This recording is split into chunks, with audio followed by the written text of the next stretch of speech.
नवरात्रि बिल्कुल समीप में है और नवरात्रि को लेकर के बहुत सारे प्रश्न जो कि आपके मन में उठ रहे हैं, खासकर घट स्थापना को लेकर के या फिर क्या पूजा पाठ हम लोग करें, घर में हम किस प्रकार से व्रत रख सकते हैं, क्या-क्या नियम हमें करने चाहिए, कैसे पूजा के दौरान हमें अपना जो दैनिक शेड्यूल हमारा है वो हमें बनाकर रखना चाहिए, भोजन में हमें कैसे भोजन करना चाहिए, व्रत रखना चाहिए या एक समय भोजन करना चाहिए, कई सारे प्रश्न आप लोगों के मन में हैं।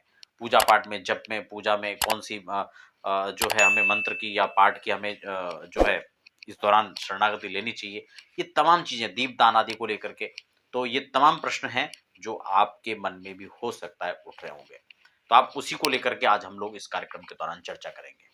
देखिए, सबसे पहले तो नवरात्रि का जो घट स्थापना आदि का मुहूर्त है वो मैं आपको, हालाँकि पहले भी मैं बता चुका हूँ, लेकिन फिर से इस कार्यक्रम के दौरान भी आपको बता देता हूँ। उस कार्यक्रम में एक दर्शक हैं हमारे, उनका पता नहीं, मुझे नाम तो विस्मरण में नहीं आ रहा है, लेकिन मेरे पास में वो कमेंट आया था। उन्होंने लिखा था कि वैधृति, कुछ मैंने लग्न पर कुछ चर्चा की, उन्होंने कहा कि प्रभु ये लगन तो अच्छा है लेकिन वैधृति योग भी उस समय है। खैर वो पता नहीं किस प्रसंग में क्या कहना चाह रहे थे, मुझे उसकी जानकारी नहीं है। लेकिन हाँ, जो भी है मैं आपको यहाँ पर स्पष्ट कर दूँ, हालाँकि ये 9 अप्रैल को जो हमारा यहाँ पर नव संवत्सर शुरू होगा। आपको नव संवत्सर की और नवरात्रि की भी अग्रिम शुभकामनाएँ। इसमें देखिए, मैंने वृषभ लगन का समय बताया था और आप नोट कर सकते हैं इसको। ये लगभग वैसे तो 7:46 से वृषभ लगन स्टार्ट हो जाएगा, लेकिन आप चाहें तो 8 से 10 के बीच में, साढ़े 10 के बीच में घट स्थापना कर लें, जो एक बिल्कुल सही समय है। ठीक है ना? अगर ये संभव नहीं हो पा रहा है आपको, तो आप अभिजीत मुहूर्त में दिन में जाके कर सकते हैं। 12, साढ़े 12, 1 बजे तक आप इसको कर सकते हैं। वो एक ऑप्शनल है और आपके पास समय नहीं है तब। ठीक है ना? वैसे आप सुनिश्चित समय में करें, 8 से 9, साढ़े 9, 10, साढ़े 10 तक जो है आप किसी भी हालत में घट स्थापना कर लें। घट स्थापना को लेकर के और संकल्प को लेकर के मैं पहले चर्चा कर चुका हूँ, इसलिए ज़्यादा वीडियो लंबी ना हो तो इसमें ज़्यादा हम विस्तार नहीं करेंगे। अब सबसे पहले जो प्रश्न था वो भोजन को लेकर के था, क्योंकि कई बार क्या होता है कि हमें लगता है कि व्रत का क्या नियम होना चाहिए। हमने अक्सर देखा, कई बार हम लोग घर में तो व्रत ले लेते हैं और फिर हम मार्केट से वही फलार वाली नमकीन आ रही है और बहुत सारी चीजें जो अपेय है, अभक्ष्य है, हम उसको भी भक्षण कर दे रहे हैं। ठीक है, तो वो व्रत हम लोग फिर भी उसको व्रत मान रहे हैं। तो व्रत का क्या नियम होना चाहिए, थोड़ा व्रत को लेकर के देख लें। सबसे पहले तो मैं दुर्गा सप्तशती का ही एक प्रमाण आपको दे दूं। निराहारो यथाहारो तन मनस्को समाहितो, मार्कंडेय पुराण अंतर्गत दुर्गा सप्तशती, और उसी का ये श्लोक मैं आपको सुना रहा हूं। यानी ये आवश्यक नहीं है कि आप व्रत ही रहें, लेकिन मैं ये भी नहीं कह रहा हूं कि आप व्रत ना रहें। अर्थात मेरे कहने का मतलब ये कि जो बाल हैं, वृद्ध हैं, यानी जो बच्चे हैं या वृद्ध हैं या रोगी हैं, उनको व्रत की आवश्यकता नहीं है। स्वास्थ्य की कोई दिक्कत है, किसी को शुगर है और किसी प्रकार की कोई समस्या है और उनको भोजन बहुत जरूरी है, क्योंकि अन्न में ये शरीर है। अब आपने भोजन नहीं दिया तो और बीमार पड़ जाएगा, किसी की दवाइयां चल रही हैं, तो कई प्रकार की समस्या हो सकती है, तो उनके लिए भोजन आवश्यक है। जो लोग नियमित रूप से स्वस्थ हैं और उनको ये व्रत पूजा पाठ वो कर रहे हैं, तो उनके लिए वो नियम है, वो भी मैं बता रहा हूं। तो जो बाल हैं, वृद्ध हैं या गर्भवती स्त्रियां हैं, खासकर जो 5-6 महीने तक से ऊपर का जिनका जो समय हो चुका है, वो तो वैसे भी खैर पूजा उस तरह से नहीं करेंगे, उनके लिए अलग नियम है, मैं बताऊंगा उसको भी। लेकिन हाँ, जो प्रारंभिक 1-2 महीने, 3 महीने की अवस्था में है, वो पूजा पाठ कर सकते हैं, उनको कोई दिक्कत नहीं है। ठीक है, ये भी आप, ये भी थोड़ा एक बिंदु था, इसको भी समझ लीजिए। तो इसमें जो है, जो स्वस्थ हैं, जिनको बहुत सारे लोग ड्यूटी जाएंगे वो करेंगे, तो उनके लिए देखो व्रत रखना है, तो व्रत का मतलब फिर व्रत ही होता है। आप दूध और फल लेकर के व्रत लें, ड्राई फ्रूट्स आप ले सकते हैं, ठीक है ना, या फिर जो जो इस समय फल जो सीजन के चल रहे हैं आप उनको ले सकते हैं और दूध ले सकते हैं। बाहर की कोई भी फलार की नमकीन है, फलार की थाली आप होटल में खाने चले गए तो कोई व्रत नहीं है। उससे ज्यादा अच्छा है कि आप भोजन करके, सात्विक भोजन करके आप अपने पूजा पाठ पर ध्यान दें। नौकरी पेशेवर लोग हैं, इसमें भी एक नियम और है कि आप सुबह से शाम तक व्रत रखें और फिर शाम को आप भोजन कर लें। ठीक है, ये कोई जरूरी नहीं है कि आप 9 दिन तक दिन रात निराहार रह रहे हैं, कि हाँ जी मोदी जी हमारे नींबू पानी लेते हैं तो आप भी उसी प्रकार से।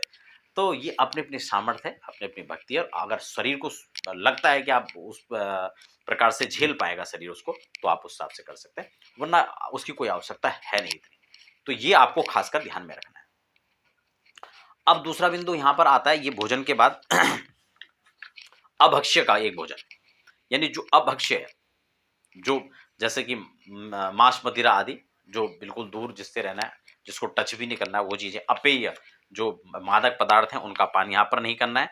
और दूसरी एक खास बात में अस्पृश्य भी यहाँ पर मैं इसको कर रहा हूँ, क्योंकि मान लो मासिक धर्म के दौरान घर में कुछ माताएं बहनें, तो वो उस सब उनको अलग रखें, पूजा में उनकी एंट्री ना रखें, ठीक है ना, अस्पृश्य का भी, और ब्रह्मचर्य का पालन, ठीक है ना, पति पत्नी अपने संयम से नियमित, और हो सके तो भूमि शयन अगर व्यवस्था हो और पूजा पाठ में, तो आप भूमि शयन करें तो ज्यादा अच्छा है।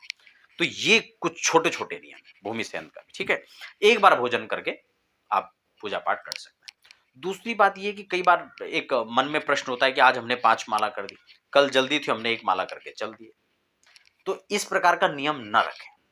संकल्प आप करते हैं तो संकल्प इस प्रकार से करें, या तो यथाशक्ति का संकल्प करें, उसमें भी आप नियमित ये रखें कि अगर आप 11 मंत्र नवारण का माला जप रहे हैं, नवारण मंत्र की, तो 11 ही अगले दिन भी जपें, ठीक है। आप उसको 12 कर सकते हैं, लेकिन फिर 9 नहीं कर सकते। लेकिन अगले दिन 12 कर दिया तो फिर अगले दिन आपको 12 तो कम से कम करना ही है, या फिर आपको 13 करना है। तो यानी घटते क्रम में ना करें, बढ़ते क्रम में आप कर सकते हैं, आज 5 कर लिया, कल 10 कर लिया, या फिर अगले दिन और बढ़ा लिया, लेकिन बढ़ा ना सको तो उसको घटाए ना। पाठ की भी ठीक इसी प्रकार से बात। अच्छा, एक प्रश्न अक्सर होता है, अक्सर आता है कि हाँ जी, हम संस्कृत में दुर्गा सप्तशती पढ़ सकते हैं, सॉरी हिंदी में पढ़ सकते हैं। हिंदी में आप अपनी जानकारी के लिए पढ़ सकते हैं, भक्ति भाव के साथ आप पढ़ सकते हैं, लेकिन आप पाठ कर रहे हैं, पाठ का आपको फल मिलेगा, ये आप अपेक्षा नहीं कर सकते, क्योंकि पाठ जो है वो पाठ ही माना जाएगा। वो मार्कंडेय पुराण अंतर्गत जो सप्तशती है, उससे ही आप पाठ करें, वही पाठ माना जाएगा। खुद नहीं कर सकते तो क्या दूसरे से करवा सकते हैं, आप ब्राह्मणों से करवा सकते हैं, किसी ब्राह्मण को आप संकल्प दे सकते हैं, ठीक है। कैसे संकल्प दें, अपना नाम गोत्र आदि सब, अपना एड्रेस सब लिख करके उनको दे दें और फिर वो आपके निमित्त, चाहे मंदिर में कर लें, चाहे वो अपने घर में कर लें, चाहे वो किसी देव स्थान में कर लें, गंगा किनारे कर लें, है ना, तो वो आपके निमित्त उस संकल्प को पढ़ के आपको जो है उस कि आपके निमित्त पाठ कर लेंगे। तो ये जो है दूसरे को आप संकल्प दे सकते हैं। घर में व्यवस्था है तो घर में आप पाठ करवाएं, अति उत्तम है, ठीक है। अच्छा, कई लोग ऐसे करते हैं, आज एक अध्याय पढ़ लिया, कल ब्राह्मण भी करते हैं कई ऐसा, तो मैं एक निवेदन उनसे भी करूंगा, और अगर आप खुद भी अवेयरनेस रखते हैं तो बहुत अच्छी बात है। एक एक पाठ करके तो वो 9 दिन में भी आपका पूरा पाठ नहीं हो रहा है, तो एक पाठ कम से कम एक दिन में हो। कम से कम कितने पाठ होने चाहिए, कम से कम मेरे हिसाब से नवरात्रि में 9 पाठ तो होना चाहिए। 9 नहीं हो सकता तो 5 पाठ करें, 7 पाठ करें, और नहीं तो एक पाठ तो कम से कम आप करें ही करें, ठीक है। ऐसा कि किसी को संकल्प देते तो 3 पाठ का संकल्प आप दे सकते हैं कम से कम, ठीक है ना। और कुछ भी ना हो तो एक पाठ तो कम से कम होना ही चाहिए। वैसे 3 पाठ कम से कम न्यूनतम करें, 9 पाठ हो तो बहुत अच्छा, 21 पाठ हो और अच्छा, और पूरे 100-108 पाठ हो तो और भी अच्छा हो सकता है, ठीक है। ये आपके अपने उस पर डिपेंड करता है। आप खुद कर रहे हैं तो महामृत्यु आपका, सॉरी, नवारण मंत्र आप जप सकते हैं, सिद्ध कुंजिका स्तोत्र आप पाठ कर सकते हैं, दुर्गा जी के 108 नाम या 32 नाम, इनको आप नियमित पाठ कर सकते हैं, 11 पाठ, 21 पाठ, जितना भी आपसे बनता है, ठीक है। तो ये छोटी छोटी चीजें जो आप कर सकते हैं, और इसमें खास बात है कि जैसे कवच आदि का पाठ है, आप उसको भी पाठ कर सकते हैं, या सप्तश्लोकी दुर्गा जो स्टार्टिंग में दुर्गा में है, उसमें 7 ही श्लोक हैं, आप उनको पाठ कर सकते हैं। तो ये छोटी छोटी चीजें थी जिसको आप कर सकते हैं नवरात्रि को लेकर के। तमाम और भी कोई प्रश्न आपके मन में, कोई और विधियां हैं पूजा पाठ से संबंधित, तो आप मुझे कमेंट कर सकते हैं, और मैं उसको समय समय पर आपको अपडेट करने का कोशिश करूंगा, प्रयास करूंगा। नवमी दसवीं आदि कैसे पूजन करें, क्या करें, इसको लेकर भी हम लोग चर्चा करेंगे। दीपदान आदि का विषय, तो दीपदान भी पहले दिन ही आप लोग कर दें। पहले दिन अखंड दीपक जला सकते हैं, अखंड दीपक की व्यवस्था नहीं है तो आप जो है संकल्प दीपक जला सकते हैं, उसको लगातार जलने दें, और उस पर अपना जो है तेल या घी जो भी आप प्रयोग करते हो आप डालते रहें, संकल्प करके उसको ना रखें तो भी चलेगा। इस प्रकार से आप पूजा पाठ कर सकते हैं। कुछ खास जानकारियों के लिए आप हमें कमेंट कर सकते हैं। मिलते हैं फिर अगले कार्यक्रम में। जय माता दी।